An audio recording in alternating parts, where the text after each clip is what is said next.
ఆత్మతోనూ సత్యముతో యథార్థముగా ఆరాధించువారు ఆత్మతోనూ సత్యముతోనూ తండ్రిని ఆరాధించు కాలం వచ్చుచున్నది, అది వచ్చే ఉన్నది.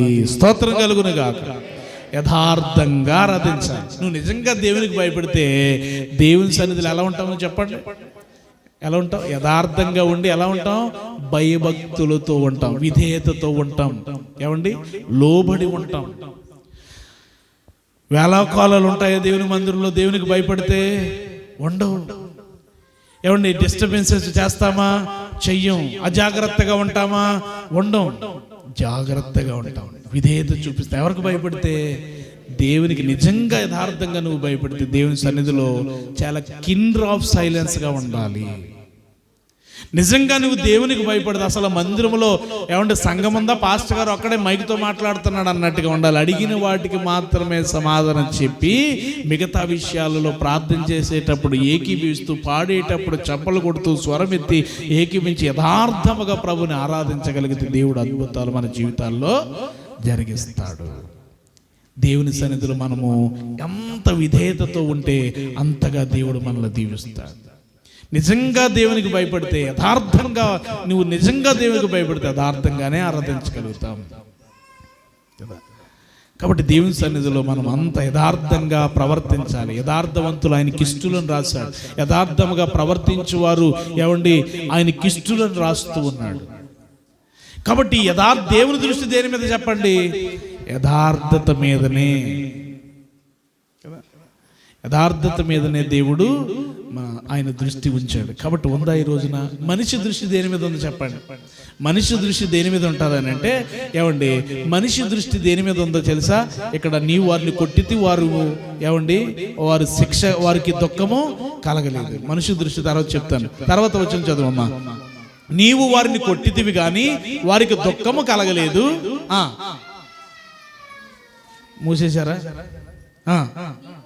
నీవు వారిని కొట్టితివి గాని వారికి దుఃఖము కలగలేదు, వారిని క్షీణింపజేసి ఉన్నావు గాని వారు శిక్షకు క్షీణింపజేస్తాడంట. కొన్ని సందర్భాల్లో దేని కొరకు? ఆయన శిక్షకు మనము లోబడతామని క్షీణింపజేస్తూ ఉంటాడు.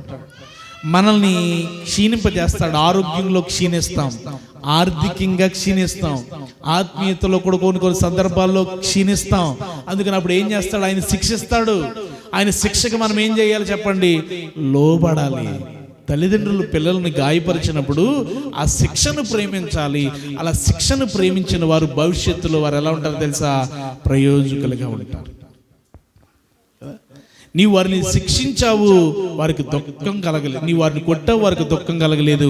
నీవు వారిని క్షీణింపజేశావు, వారిని శిక్షకు లోబడాలనుకున్నారు. పైగా ఎలా ఉంది వారి పరిస్థితి అని అంటే, వారు తమ ముఖములను రాతి కంటే కఠినముగా వారి ముఖాలని చేసుకున్నారు. దేవుడు యథార్థతను కోరుకొని నిన్ను కొడతా ఉంటాడు, యథార్థతను కోరుకుని నిన్ను క్షీణింపజేస్తాడు. అప్పుడు నువ్వేం చేయాలి? ఏమండి దుఃఖము కలిగితే దుఃఖం తెచ్చుకుని దేవుని మార్పు చెందాలి, దేవునికి ఇష్టలుగా మారాలి.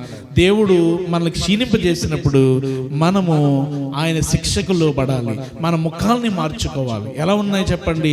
వారు తమ ముఖములను రాతి కంటే, రాయే కఠినం అంటే రాయి కంటే కఠినంగా చేసుకున్నారంట కొంతమంది. రాతే గట్టిది అని అంటే రాతి కంటే కఠినముగా చేసుకుని వారు ఏమాత్రము కూడా మల్లుటకు అంటే దేవుని వైపు తిరుగుటకు ఏమాత్రము కూడా దేవుని వైపు తిరుగుటకు అంగీకరించలేదంట, సమ్మతించలేదు. మల్లుటకు అంటే ఆయన వైపు తిరగాలి. శబ్దం చేయకు. మల్లుటకు ఆయన వైపునకు తిరగడానికి అంగీకరించలేదు. దేవునికి స్తోత్రం చెప్పండి. అందుకని అంటాడు, మీరు నా తట్టు తిరిగిన ఎడల నేను మీ తట్టు తిరుగుదు. మీరు మీ పితరుల వంటి వారై ఉండొద్దు, వారికి ప్రకటించినా కానీ వారు నా వైపు తిరగలేదు. మీరు నా తట్టు తిరిగితే నేను మీ తట్టు దేవుని వైపు తిరగాలి. అలా పిలిచాడు సౌలు, పౌలుగా దేవుని వైపు తిరిగాడు. మనుషుల దృష్టి దేని మీద ఉందో చెప్పండి? మనుషుల దృష్టి దేని మీద ఉంటుంది? పొద్దున్న లెగిస్తే చాలా మంది దృష్టి దేని మీద ఉంటుందంటే డబ్బు మీద ఉంటారు. ధనాపేక్ష సమస్తమైన కీడులకు మూలం. మానవుని దృష్టి దేని మీద ఉందో తెలుసా? ఈ రోజున యథార్థత మీద లేదు, పరిశుద్ధత మీద లేదు, దేవుని సన్నిధి మీద లేదు, వాక్యం మీద లేదు, ప్రార్థన మీద లేదు, మంచితనం మీద లేదు, పేదలను కనికరించడంలో లేదు, దేవుని స్తుతించడంలో లేదు, ఆరాధించడంలో లేదు. మనుషుల దృష్టి దేని మీద ఉందో చెప్పండి? తెల్లారిస్తే సాయంత్రం పండుకునేంత వరకు కొంతమందికి డబ్బే ప్రపంచం. మనిషి దృష్టి దేని మీద ఉంటుంది ఎక్కువగానంటే? డబ్బు మీద. ధనాపేక్ష ఏం చెప్పండి? ధనాపేక్ష సమస్తమైన కీడులకు మూలము. దానిని ఆశించి కొంతమంది తమ తమ విశ్వాసం నుంచి తొలగిపోయి నానా విధమైన బాధలలో వారు పడి వారు తమ్మును తాము పాడు చేసుకున్నారు, పొడుచుకున్నారు అన్నాడు. ఆదిమ సంఘములో క్షమించండి, ఆదిమ సంఘంలో అననీయ సప్పీరాలు ఉన్నారు.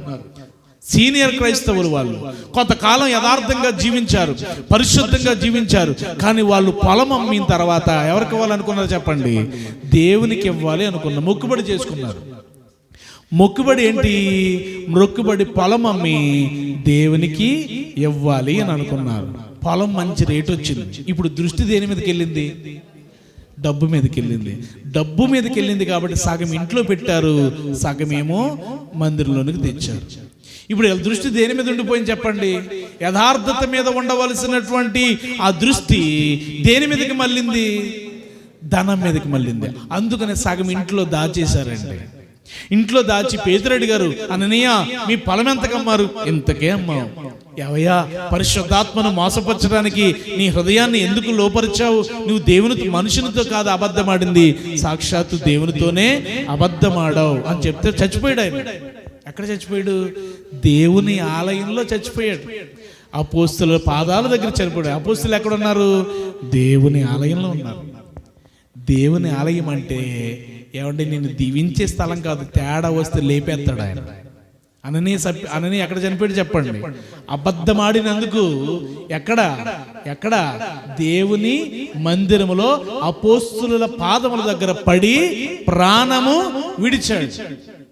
యథార్థంగా నువ్వు నిజం చెప్తావో లేదో అవకాశం ఇచ్చాడు. అననీయా నీ పొలమును ఎంత కమ్మవనంటే, సార్ క్షమించండి అయ్యగారు, మేము పాపం చేశాం, మోసం చేశాం, సగం ఇంట్లో దాచాను అయ్యా, ఇది నేను సగమే తెచ్చాను, ఉన్న పాటను వెళ్ళి మిగతా సగం తెచ్చేస్తానంటే అది యథార్థత. కానీ అలా యథార్థతవంతుడిగా చెప్పాడా? చెప్పలేదు. ఇంతకేమని చెప్పాడు, చనిపోయాడు. ఇంచుమించు 2-3 గంటల సేపటికి తన భార్య వచ్చి